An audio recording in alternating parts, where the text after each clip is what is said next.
प्यारे बच्चों, इस वीडियो में हम ये मैथ्स का पेपर जो 3 फरवरी 2021 को हुआ है डीएलएड फोर्थ सेम का, इसको डिस्कस करेंगे। तो ये 3 फरवरी 2021 को हुआ है। इसमें आपका फर्स्ट क्वेश्चन है, संख्या दी हुई है 1809025 के वर्गमूल में अंकों की संख्या बतानी है कि इसके वर्गमूल में कि जो संख्या वर्गमूल आएगा उसमें अंकों की संख्या कितनी होगी।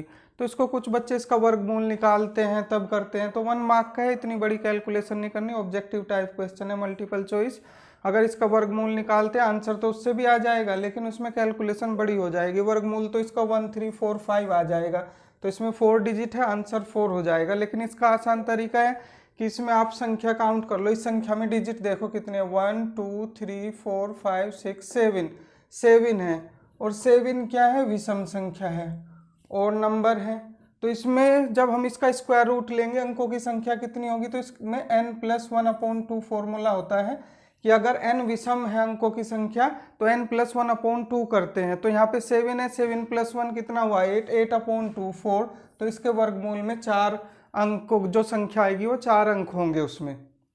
तो इसमें सिंपल आपको इस फॉर्मूले से इसमें काउंट करके संख्या में 7 डिजिट है आपकी, 7 ओड है, तो 7 + 1/2 यानी 8/2 4। तो इसमें 4 अंकों की संख्या आएगी जिसके वर्गमूल में। तो इसका ऑप्शन 3 ठीक है, ऑप्शन नंबर 3 में था 4। तो पहले क्वेश्चन का ऑप्शन 3 सही है। सेकंड क्वेश्चन में है, उसमें है कि दोनों सिक्कों पे आपका जो है पट आने की संभावना पूछी गई है। यहाँ पे है सिक्के की बात हो रही है, डाइस की नहीं। यदि 2 सिक्कों को एक साथ उछाला गया हो तो दोनों सिक्कों में पट के ऊपर पड़ने की संभावना क्या होगी। अब देखो 2 सिक्कों को 2 कॉइन्स आर टॉस्ड वंस, तो उसमें जो टोटल केस बनेंगे वो 4 बनेंगे, 4 बनेंगे। कैसे, जैसे हेड हेड हो सकता है, हेड टेल हो सकता है, टेल हेड हो सकता है और टेल टेल हो सकता है। तो 4 केसेस बनेंगे। पट आने की संभावना पूछी है दोनों सिक्कों पे, तो ये तो एक ही फेवरेबल केस हुआ, तो हमारा फेवरेबल केस हुआ 1 और टोटल केस हुए 4, तो 1/4। तो इस सेकंड क्वेश्चन का फर्स्ट ऑप्शन सही है जिसका आंसर 1/4 है, क्योंकि इसमें 2 सिक्कों को उछाला जाता है, 4 केस बनते हैं, फेवरेबल है 1, तो total number of case is 4 और फेवरेबल 1, तो आंसर 1/4। थर्ड क्वेश्चन की बात करते हैं। थर्ड क्वेश्चन में दिया है, यदि लंबवृत्तीय बेलन तथा लंबवृत्तीय शंकु के आधार की त्रिज्या तथा ऊंचाई समान हो, यानी रेडियस और जो हाइट है वो दोनों इक्वल है, बेलन के लिए भी और शंकु के लिए भी, तो उनके आयतनों का अनुपात ज्ञात करना है। तो लंबवृत्तीय बेलन का आयतन अपॉन लंबवृत्तीय शंकु का आयतन। अब रेडियस r और h दोनों की सेम है, तो डायरेक्ट फॉर्मूला, बेलन का आयतन πr²h, शंकु का आयतन 1/3 πr²h। अब πr²h से πr²h कैंसिल, ये 3 ऊपर चला जाएगा, 3/1, यानी 3:1 होना चाहिए था आंसर। 3 और 1 का रेशो 3:1, लेकिन ऑप्शन में ऐसा कुछ नहीं दिया गया। इसमें एक फर्स्ट ऑप्शन में 2 है, सेकंड में आपका 3 दिया हुआ है, थर्ड में 1 और फोर्थ में 4। तो वैसे तो इसका करेक्ट ऑप्शन कोई भी नहीं है सही उसमें, लेकिन अकॉर्डिंग टू ऑप्शन आप इसको सेकंड को मार्क कर सकते हो जिसमें 3 है, लेकिन सही ऑप्शन 3:1, 3:1 होना चाहिए था। तो हो सकता है इसके मार्क्स सभी को मिल जाएं। नेक्स्ट क्वेश्चन है आपका फोर्थ। इसमें आपको sine square 45 plus cos square 30 degree का मान ज्ञात करना है।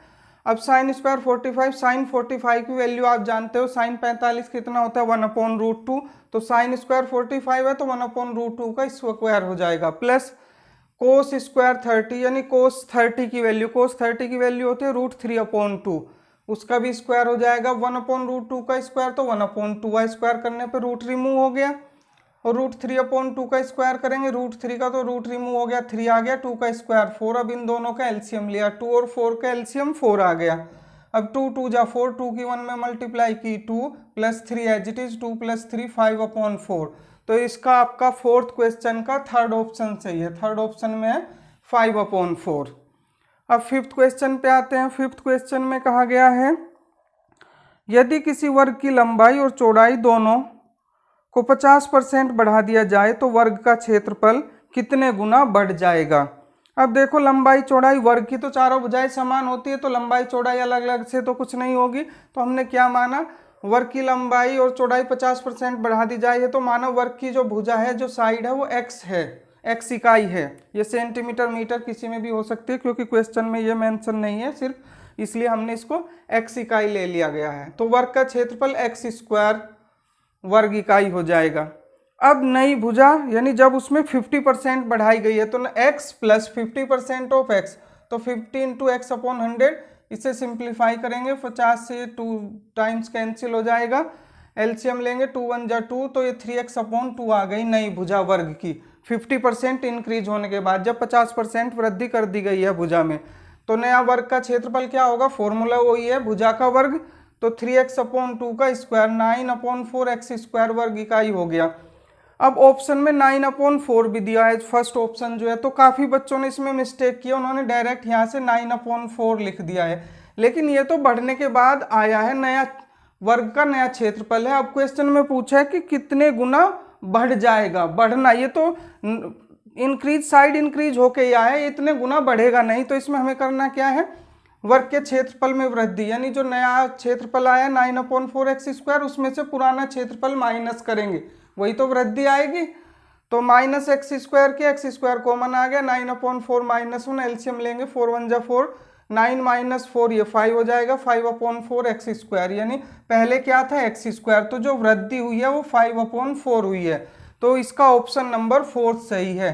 काफ़ी बच्चों ने फर्स्ट ऑप्शन को सही कर दिया 9 अपॉन 4 को यहाँ तक की कैलकुलेशन के बेस पे, लेकिन ये तो नया क्षेत्रफल आया, वृद्धि थोड़ी ही आई है अभी, कितने गुना वृद्धि हुई है वो तो यहाँ से कैलकुलेट हुई है 5 अपॉन 4 एक्स स्क्वायर, यानी 5 अपॉन 4 टाइम्स इसका इंक्रीज हुआ है यहाँ पे।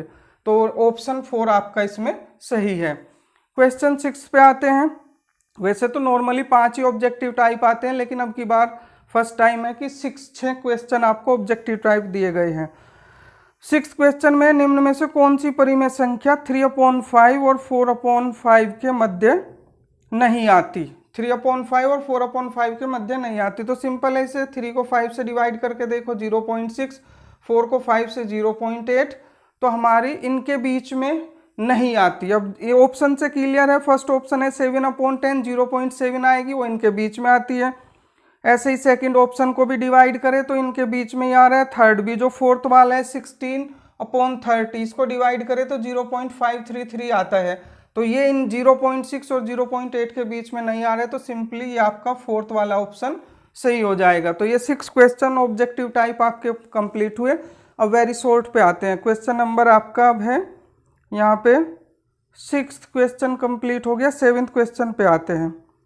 7th क्वेश्चन में क्या पूछा गया है, देखो इसने कहा है एक्स क्यूब माइनस 1/x³ का मान ज्ञात कीजिए यदि x माइनस 1/x का मान 3/2, x माइनस 1/x का मान 3/2 दिया हुआ है और कैलकुलेट करना है आपको x³ माइनस 1/x³, इसकी वैल्यू निकालनी है। तो डायरेक्ट आइडेंटिटी है तो algebraic identity direct formula apply करना है आपको। x माइनस 1/x का होल क्यूब, यानी a माइनस बी का होल क्यूब क्या होता है, a³ minus b³ minus 3ab into a minus B, तो उसी को अप्लाई किया है। x³ minus 1/x³ minus 3x into 1/x into x minus 1/x। अब यहाँ पे x से तो x कैंसिल हो जाएगा और x माइनस 1/x की वैल्यू 3/2 पुट की, तो ये 3/2 का क्यूब हो गया equal to x³ minus 1/x³ minus 3 into ये वाली वैल्यू जो है आपकी x into x minus 1/x, ये 3/2 दी हुई है, इसको पुट कर दिया।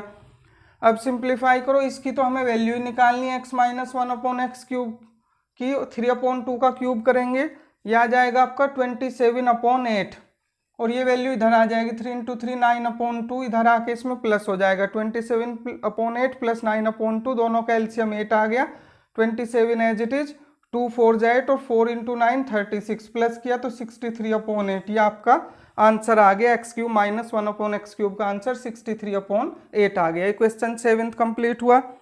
अब जो क्वेश्चन नंबर 8 है उसमें कहा गया है कि दो पासों को एक साथ फेंकने पर अंकों का योग अभाज्य संख्या होने का समुच्चय लिखिए।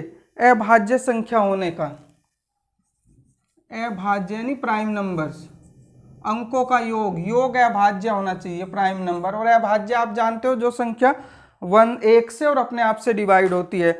अब यहाँ पे पासा दो पासे फेंके गए हैं, दो पासे, तो टोटल केस 36 बनेंगे।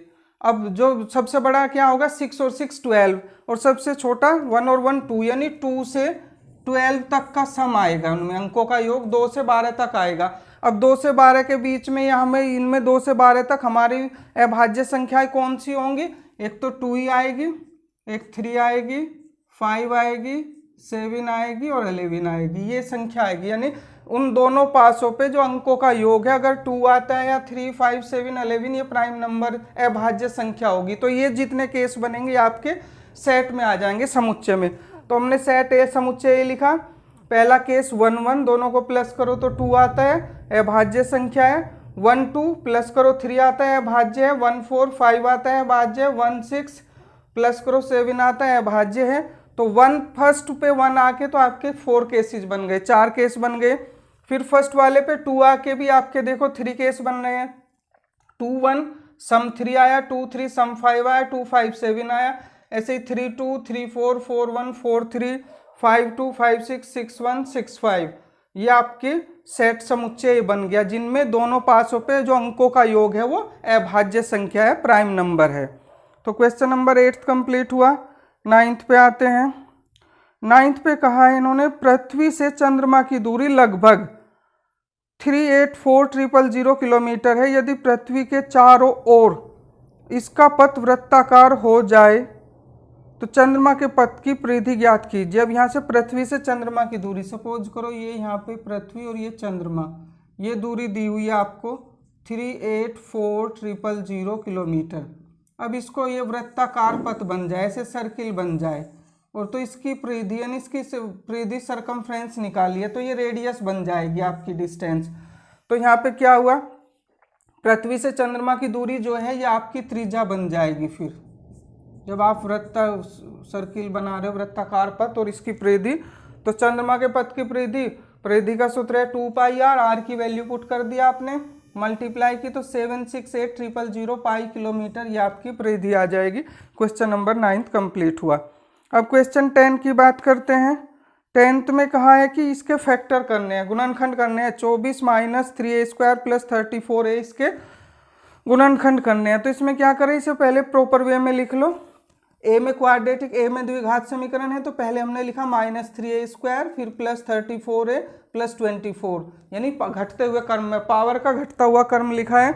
अब इसके फैक्टर करने हैं। पहली टर्म नेगेटिव है तो क्या किया हमने, माइनस कॉमन ले लिया, ये हो गया 3a², इन दोनों के साइन चेंज हो गए, -34a -24।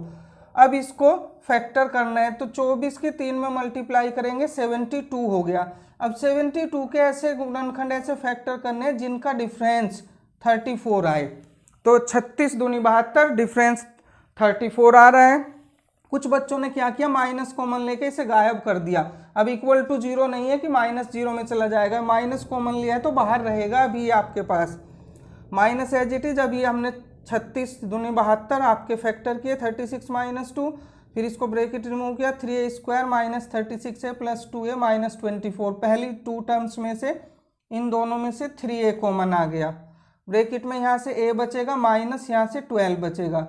अब लास्ट की 2 टर्म्स में से आपका 2 कॉमन आ गया, a - 12। अब a - 12 दोनों जगह से कॉमन आ गया तो यहाँ पे 3a प्लस 2 मिल गया, बाहर माइनस है। माइनस को अगर हम अंदर ले जाए या कह लो इसमें से माइनस कॉमन लो तो ये प्लस हो जाएगा। तो ये आपका हो जाएगा 12 माइनस है 3a प्लस 2, माइनस ये तो कह दो इसमें मल्टीप्लाई कर दिया, इसमें से माइनस कॉमन लिया, माइनस माइनस प्लस हो गया। तो 12 माइनस है 3a प्लस 2, ये आपके फैक्टर हो गए। अब क्वेश्चन नंबर 11 पे आते हैं। तो 11th क्वेश्चन में कहा है, बिल्कुल सिंपल सा है ये तो, कि धनात्मक वर्गमूल लेते हुए सरल कीजिए। 400 का वर्गमूल है प्लस √0.04 प्लस √0.00004, इसका आपको धनात्मक वर्गमूल लेते हुए सिंपल वैल्यू निकालनी है। तो 400 का अंडर वर्गमूल निकालेंगे 20, डायरेक्ट आपको पता है। √0.04 का करेंगे तो 0.2 आएगा। इसमें 5 0 है, एक यानी डेसिमल के बाद 6 डिजिट है, तो स्क्वायर रूट में 3 डिजिट हो जाएंगे, यानी 2 0 रह जाएगी और 1 2। अब इनको प्लस करेंगे 20.202 आएगा। तो बिल्कुल सिंपल क्वेश्चन था। अब ये आपका क्वेश्चन नंबर 12 आया, यानी शॉर्ट लघु उत्तरीय प्रश्न में आते हैं। क्वेश्चन नंबर 12 में कहा है कि विद्यालय की बास्केटबॉल टीम द्वारा 10 मैचों में प्राप्त अंक निम्नवत है। वे दिए हुए हैं 10, 12, 8, 9, 11, 18, 13, 15, 19, 22। तो तो मैच के अंकों की माध्यिका ज्ञात करनी है, मीडियन निकालना है हमें। तो माध्यिका ज्ञात करने के लिए ये तो अवर्गीकृत आंकड़े हैं, तो पहले हम क्या करेंगे, दिए हुए डाटा को इंक्रीजिंग या डिक्रीजिंग ऑर्डर में, आरोही या अवरोही क्रम में लिखते हैं। तो हमने यहाँ पे इसको आरोही क्रम में सजा लिया, पहले छोटे से बड़े की ओर 8, 9, 10 इस तरह से इसको अरेंज कर लिया। अब इनको गिना, काउंट करेंगे कितने हैं ये, इनको गिना हमने तो 10 है। ये 10 क्या है, सम संख्या है। जब सम संख्या है तो माध्यिका कैसे होगी, माध्यिका का फॉर्मूला है n/2वां पद प्लस n/2 प्लस 1वां पद अपॉन 2। अब यहाँ n 10 है तो 10/2 तो 5वां पद आ गया, और 10/2 यानी 5 + 1 6वां पद अपॉन 2। अब जो सीरीज आपने लिखी है आरोही क्रम में, इसमें देखो 5वें और 6ठे नंबर पे कौन सी संख्या आती है, 1 2 3 4 5। 5वें पे एक तो 12 आ गई और 6ठे पे 13 आ गई। 12 और 13 दोनों रखा, 12 + 13/2 यानी 25/2, 12.5 ये आपकी माध्यिका आ गई, मीडियन। ये क्वेश्चन 12 कंप्लीट हुआ। अब 13th पे आते हैं। 13th क्वेश्चन में कहा है कंस्ट्रक्शन का है, रचना करने का। एक समचतुर्भुज यानी रोम्बस ABCD की रचना कीजिए जिसकी प्रत्येक भुजा 4.5 सेंटीमीटर और एक विकर्ण 6 सेंटीमीटर है। दूसरे विकर्ण को नाप कर लिखिए। अब देखो समचतुर्भुज है, चारों भुजाएं एक व समान होंगी, तो चारों हमने सपोज किया कि ABCD एक समचतुर्भुज दिया हुआ है, ABCD की रचना करनी, तो इसकी चारों भुजाएं AB = BC = CD = DA 4.5 centimetre रहेगी। एक विकर्ण दिया हुआ है तो हमने माना कि विकर्ण AC जो है वो 6 सेंटीमीटर है। इसकी कंस्ट्रक्शन करनी है, आप इजी वे में कर सकते हो। तो यहाँ पे हमने क्या किया, पहले AC 6 सेंटीमीटर, आपने 6 सेंटीमीटर की AC एक लाइन ड्रॉ कर ली, रेखाखंड लिख लिया। अब A को केंद्र मानकर, A को सेंटर मानकर, डिस्टेंस कितने, भुजाओं की जो लंबाई है वो 4.5 सेंटीमीटर है, तो A को सेंटर लेके 4.5 सेंटीमीटर की एक हमने आर्क लगाई, चाप लगाई इधर, और वही डिस्टेंस से नीचे भी चाप लगाई। फिर उसी लंबाई से 4.5 से C को सेंटर लेके फिर हमने आर्क चाप लगाई ऊपर, उसी से नीचे लगाई, जहां वे एक दूसरे को काटे उसको A से मिला दिया, C से मिला दिया, D पॉइंट हो गया, A से मिलाया, C से मिलाया, B, तो ABCD आपका रोम्बस यानी समचतुर्भुज हो गया। अब आप स्केल से ये वाला जो दूसरा डायगोनल है इसे मेजर करके नाप के लिख सकते हो कि इसकी लंबाई कितनी आई, ठीक है, BD की। तो ये आपका 13th क्वेश्चन हो गया जिसमें रचना करनी थी, कंस्ट्रक्शन करनी थी आपको। 14th क्वेश्चन पे आते हैं, ये थोड़ा सा अच्छा क्वेश्चन दिया हुआ है इसमें। 14th क्वेश्चन में आपका यहाँ पे दिया हुआ है, ये समचतुर्भुज की रचना हो गई, आपका 13th क्वेश्चन हो गया। 14th में है, ये आकृति दी हुई है एक ABCD, इसमें दिया हुआ है आपको चित्र में एक राजकीय भवन, चित्र दिया हुआ है, इसमें एक राजकीय भवन दिया हुआ है, क्वेश्चन में दिया हुआ है चित्र, ये आपको चित्र में एक राजकीय भवन का मानचित्र दिया गया है। इसमें सड़क को बिंदुदार भाग से दिखाया गया है, ये जो सड़क है ये डॉटेड लाइन बिंदुदार भाग से दिखाया गया है। सड़क की चौड़ाई 2 मीटर है, भवन तथा सड़क का क्षेत्रफल ज्ञात कीजिए। तो ये फिगर दी हुई है, ये आपको, ये एक भवन है, ये आपको पूरी एक राजकीय भवन है जिसमें ये ऊपर सड़क रास्ता दिखाया दिया हुआ है, ये बिल्डिंग है भवन की, तो उन दोनों का क्षेत्रफल निकालना है। अब इसमें देखो इसकी जो ये लंबाई 30 मीटर दी हुई है और पूरी की 20 मीटर दी हुई है, और यहाँ तक आपकी 15 मीटर दी हुई है। तो ये तो भवन ABCD, ये तो भवन हो गया, ऊपर रास्ता है, तो भवन का क्षेत्रफल ये क्या हुआ, आयत है, आयताकार शेप है ये, तो भवन ABCD का क्षेत्रफल यानी लंबाई गुना चौड़ाई, क्योंकि आयत की शेप है आकृति, तो इसमें लंबाई यानी AB × BC कह लो या AD, क्योंकि अपोजिट साइड इक्वल होती है आयत की, तो AB × BD यानी 30 × 15 450 मीटर स्क्वायर या वर्ग मीटर कह सकते हो। तो आपका भवन का क्षेत्रफल तो आ गया 450 वर्ग मीटर। अब रास्ते की बात देखो, ये थोड़ा सा यहाँ पे समझने की है। इसने कहा 2 मीटर चौड़ा रास्ता है, तो ये 2 मीटर चौड़ा रास्ता है, और यहाँ पे देखो यहाँ तक दिया हुआ है 15, पूरी कितनी है 20, तो ये ऊपर की कितनी रह गई 5 मीटर, ये आपकी यहाँ से और ऊपर तक 5 मीटर है, और ये 2 मीटर चौड़ा रास्ता है, तो हम इसको यहाँ तक अगर एक बार ये ले लें, ये तो इस रास्ते का निकाल लेते हैं क्षेत्रफल, ऐसे इधर इस रास्ते का क्षेत्रफल निकाल लेते हैं, फिर इसका बीच का निकाल के तीनों को प्लस कर देंगे, तो ये आपका सड़क का क्षेत्रफल आ जाएगा। तो सड़क का क्षेत्रफल यानी ये आपका आयत बन जाएगा PQSD, इसका क्षेत्रफल प्लस आयत STCW का क्षेत्रफल प्लस आयत यहाँ पे RSWV का क्षेत्रफल, तीनों का क्षेत्रफल निकाल के प्लस कर देंगे। अब यहाँ पे जब हमने किया आयत PQSD का, तो यहाँ पे देखो इसकी ये लंबाई 5 मीटर, चौड़ाई 2 मीटर, दिया हुआ है कि 2 मीटर चौड़ा रास्ता है, तो ये 5 × 2 5 × 2 करेंगे। फिर ऐसे इसकी इसमें भी ये 5 और ये 2 5 × 2 करेंगे, 5 × 2 + 5 × 2 इन दोनों का हो गया। अब आयत इसका RSW का भी इसमें देखो पूरी 30 है और ये 2 मीटर यहाँ तक है, ये 2 मीटर यहाँ तक है क्योंकि 2 मीटर चौड़ा रास्ता है और ये 2 मीटर यहाँ तक है, तो 2 इधर से 2 इधर से 4 कम हो गई, तो ये बीच का रास्ता कितना रह गया 26 मीटर हो गया ये आपका यहाँ तक। और ये जो चौड़ाई है, क्योंकि ये तो रास्ता ही है, रास्ते की चौड़ाई 2 मीटर पहले से ही दी हुई है, तो इसका जो क्षेत्रफल होगा RSWV का, तो यहाँ पे आपका आ जाएगा 26, यानी लंबाई गुना चौड़ाई 26 × 2। अब ये 5 × 2 10 ही आया, 10 यार 52 आया, यानी 72 वर्ग मीटर या 72 मीटर स्क्वायर ये सड़क का रास्ता हो जाएगा।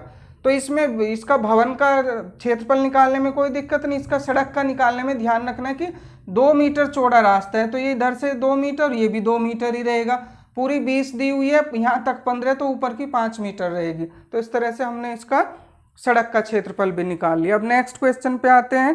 15वां क्वेश्चन है आपका, ये आसानी है, इसमें 15वां क्वेश्चन तो आसान है। इसमें क्या दिया है कि एक आयताकार बाग की लंबाई और चौड़ाई में अनुपात दिया हुआ है 3:2 का, 3 और 2 का अनुपात है। यदि बाग का क्षेत्रफल 600 वर्ग मीटर हो तो उसकी लंबाई और चौड़ाई ज्ञात कीजिए। तो माना आयताकार बाग की लंबाई 3 और 2 का अनुपात है, तो हमने 3x मीटर और 2x मीटर ले ली, और बाग क्योंकि आयताकार बाग है तो बाग का क्षेत्रफल लंबाई गुना चौड़ाई ये दिया हुआ है, क्षेत्रफल 600 वर्ग मीटर, ये 600 आ गया, लंबाई 3x × चौड़ाई 2x, 3 × 2 कितना हुआ 6x², यानी 6x² = 600 और x² = 6 से इसको डिवाइड कर देंगे तो ये 100 आ जाएगा, x² = 100, स्क्वायर वर्गमूल लेंगे तो x आपका 10 आ गया। अब हमें लंबाई निकालनी है, लंबाई कितनी है 3x, x की वैल्यू पुट कर दो, 3 × 10 30 मीटर हो गया, चौड़ाई 2x है, x की वैल्यू पुट करेंगे 2 × 10 20 मीटर आ गया, तो लंबाई 30 मीटर और चौड़ाई 20 मीटर आ गई। नेक्स्ट क्वेश्चन है आपका 16th। इसमें दिया हुआ आकृति दी हुई है, आकृति में ABCD समांतर चतुर्भुज है। यह आकृति दी हुई है ABCD एक समांतर चतुर्भुज है, पैरेललोग्राम है, और जिसमें आपको CF जो है वो परपेंडिकुलर है AB पे और BG परपेंडिकुलर है AD पे, और इसके 2 पार्ट्स पूछे गए हैं, उनमें 3 चीजें दी हुई है, 4th कैलकुलेट करनी है। अब देखो क्योंकि ये समांतर चतुर्भुज है तो समांतर चतुर्भुज का क्षेत्रफल क्या होता है आधार गुना ऊंचाई। अब ये क्योंकि एक ही समांतर चतुर्भुज है, इसका एक बार हमने CF को परपेंडिकुलर AB पे लेके क्षेत्रफल निकालना, बेस इंटू हाइट, यानी बेस हो गया AB और हाइट हो गई CF। फिर इसी का जब ये BG भी इस पे 90 डिग्री का एंगल बना रही है, परपेंडिकुलर है, तो इसी समांतर चतुर्भुज ABCD का क्षेत्रफल बेस अब की बार आधार हमने AD ले लिया, तो AD और ये परपेंडिकुलर हाइट जो है BG, तो AD इंटू BG हो गया। तो ये क्योंकि एक ही चतुर्भुज का क्षेत्रफल है तो दोनों इक्वल रहेंगे, ये आ गया। अब जो फर्स्ट पार्ट में हमें 3 चीजें दी हुई है वो हमने पुट की, AB दिया हुआ है 16, CF दिया हुआ है 10, AD 12 दिया है, BG निकालना है, तो BG = 12 से इसे डिवाइड कर देंगे, 16 × 10, 4 3 = 12, 4 4 = 16, 4 × 10 40/3, 13 13 सही 1/3 सेंटीमीटर आपकी BG आ गई। सेकेंड पार्ट इसका इसी से कैलकुलेट करनी है क्योंकि उसमें 3 वैल्यूज दी हुई है। दूसरी इसमें अब की बार AB कैलकुलेट करना है, CF दिया हुआ है 8, AD दिया हुआ है 10, BG दिया हुआ है 12, तो AB = 10 × 12/8, 4 2 = 8 और 4 3 = 12 और 2 5 = 5 × 3 15 सेंटीमीटर आपकी AB निकल गई। तो ये क्वेश्चन नंबर 16 कंप्लीट हो गया। नंबर 17, क्वेश्चन नंबर 17 में आपको सिद्ध करना है कि 1090 = 1030 + 1060/1 - 1030 1060। तो इसको हमने लेफ्ट हैंड साइड ली 1090, डायरेक्ट वैल्यू जानते हो 1090 इन्फिनेटिव होता है, राइट हैंड साइड ली 1030 + 1060/1 - 1030 1060, इनकी वैल्यू पुट कर दी, 1030 1/√3 plus ten sixty root three upon one minus ten thirty one upon root three, ten sixty root three से root three cancel, one minus one zero, zero से किसी भी number को divide करो तो इन्फिनिटी आता है, तो दोनों की वैल्यू सेम आ गई, LHS इक्वल टू RHS। आप इसे दूसरे तरीके से भी कर सकते हो, right hand side low, ten A plus B की आइडेंटिटी लगा के उससे भी कर सकते हैं। अगर आपको वैल्यूज लर्न नहीं है इनकी तो इस वाली आइडेंटिटी को यूज करके भी आप कर सकते हैं, ten A plus ten B upon one minus ten A ten B होता है। अब यहाँ पे अगर आप राइट हैंड साइड लो और इसमें देखो ये वाली साइड दी है ए 30 और बी 60, तो इसमें पुट करेंगे 30 प्लस 60 10 90, लेफ्ट हैंड साइड आ जाएगी। अगर हमें वैल्यू लर्न है डायरेक्ट पुट कर दो, नहीं है तो राइट हैंड साइड लेके इस फॉर्मूले का यूज करके आपको 10a प्लस बी यानी 30 प्लस 60 10 90 आ जाएगा, उससे भी कर सकते हो।